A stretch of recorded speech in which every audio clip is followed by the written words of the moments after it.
Şah İsmail vasıtasıyla bir devlet kurdular, adını da koydular İran.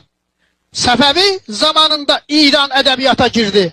Şah İsmail Fars milliyetçiliğinin ortaya koyduğu bir şəxsiyyətdir. Çünkü geldiler Farslar için Sasani nostaljisi esasında bir devleti kurdular. Kitab-ı Dede Korkut'un nüshələrini Şah İsmail yandırdı.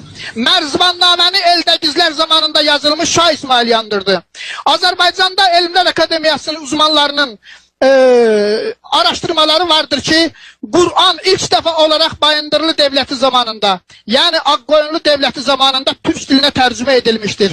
Bu kitaplar direkt olarak Şah İsmail'in emri üzerine yandırıldı. Rejim, indiki Cumhuriyet İslami Sefeviliğin modern varyantıdır. İndiki Cumhuriyet İslami'nin sistemi bütünüyle Şah İsmail'in getirdiği sistemdir. Şah İsmail Sefeviler Şah İsmail Şahnaməni yeniden yazdırdı.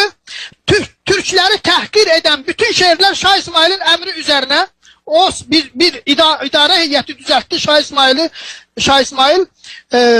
Şahnaməni yeniden yazdırmak için. Oğlu devam ettirdi onun işini. Ona göre de Sefeviler zamanındaki Şahname'ye deyirlər Şahname-i Tehmasibi. Şahname-i Tehmasibini London Muzeyinden İran İslam Cumhuriyeti milyonlar dolar ödeyerek aldı. Tabii